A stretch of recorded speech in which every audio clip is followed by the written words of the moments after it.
What's up guys, welcome back to my channel. Today I'm excited to share 9 things I've completely cut out of my spending. And while I'm not the biggest advocate for saving money just for the sake of saving it, I do believe in living below your means, because simply saving can only take you so far, right? But reducing unnecessary expenses can free up cash so you can invest and watch that grow. So by dropping these items from my budget list, that has left me extra cash each month without having to sacrifice my quality of life. So let's jump into it. Starting off with number 1 is books.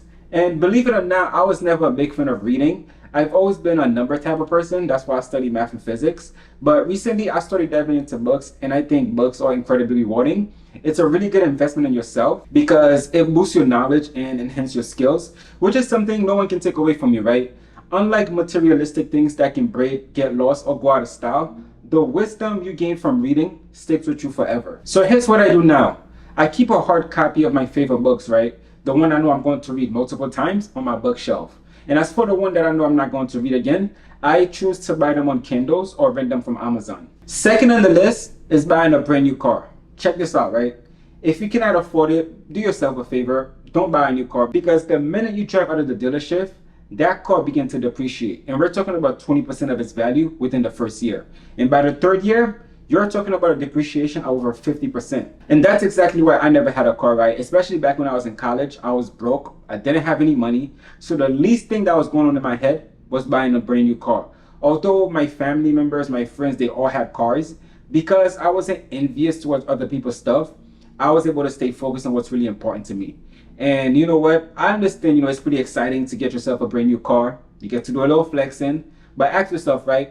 Is this excitement really worth the cost of owning that new car? Instead, here's what you should do, right? Consider investing that money into assets that generate income. Over time, those investments can grow and give you the money that you need to buy that brand new car without having to put any stress in your current finances. Third on my list is Souvenirs. So when I started traveling because I wanted to overcome my fear of height, I noticed I was buying a lot of souvenirs, trying to attach each one to a specific memory from my trips. And while it's tempting to bring a physical reminder from every place you visit, I realized that this habit was not only draining my wallet, but also was contributing to unnecessary cluttering. And check this out, right? I live in a studio apartment that's about the size of a shoebox. So buying too many items from every destination that I have been quickly made my living space feel cramped and disorganized.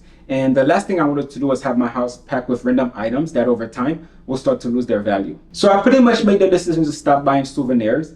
Instead, I focus on capturing memories by taking a lot of pictures and even creating video vlogs of my experiences.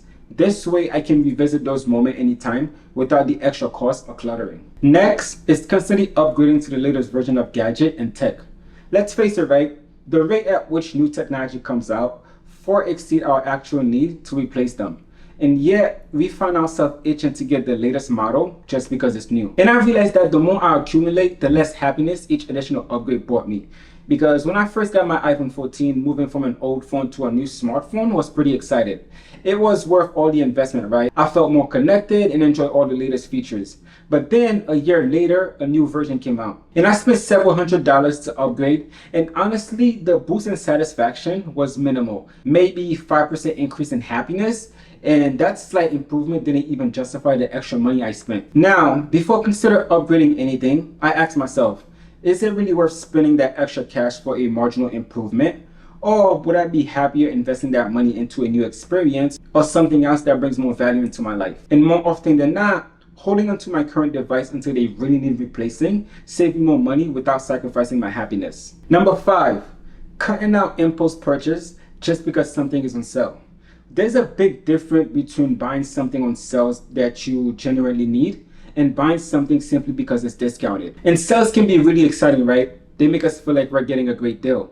And retailers notice, and they often throw out these big promotions like 20%, 30%, or even 50% off just so they can lure us in. And honestly, it's a psychological tactic to justify us spending money that we hadn't planned on doing so. For example, if there's a jacket you've been meaning to buy and it dropped from $200 to $140, and you decide to buy it, you actually save $60 on something you intended to purchase anyway. But if you stumble on that jacket on sales and you buy it just because it's discounted, not because you need or even wanted it before, you just spent $140 on something that you actually didn't have to. And I realized that chasing sales was leading me to buy things I didn't really need, cluttering up my space and draining my bank account. These impulse buy adds up and can mess up your financial goals. And remember guys, Big companies have massive marketing budget designed to get you to spend more money. And number 6 isn't about a physical item I stopped buying, but it's a significant shift in how I handle my finances.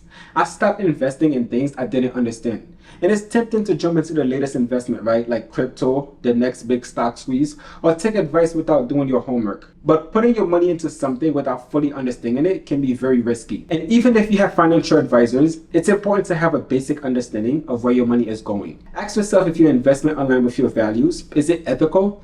Does it support industries or cause you believe in? Because at the end of the day, no one will care more about your money as much as you do. Number 7 on my list is fast fashion. In one of my earliest videos, I talk about how I shifted from fast fashion and started embracing sustainable fashion. And I used to shop at all the popular fast fashion stores, right? H&M, Uniqlo, you name it. And back then, it didn't seem like a big deal, right? But looking back now, none of these items are in my closet anymore. And I realized that I was spending a lot of money on clothes I'd wear only a few times before they start to go out of style. It was a cycle of buying, wearing briefly, and discarding. A total hit on my wallet and closet space. And now I've learned my lesson. When it comes to clothes, I'm all about quality over quantity. If something feels good and it's comfortable, I'm willing to spend a bit more on it, even if it's pricier than fast fashion pieces. Investing in durable, timeless clothes means I buy less often and enjoy what I have more. Number 8 on my list is saying goodbye to high maintenance services, like getting my hair perm or styled regularly. I've realized that these services are not only expensive, but also time consuming. When I'm at the salon for hours getting my hair done, I can't multitask or get any work done. So it's not just about the money spent, but also the valuable time that could be invested elsewhere. So I started considering the opportunity cost of these activities. Spending several hours and good amount of money on something that doesn't provide any sort of significant return just doesn't make any sense to me anymore, because that time could better be spent on projects, hobbies, or anything else that brings significant values into my life. Now don't get me wrong, right? I don't put a price tag on all my time.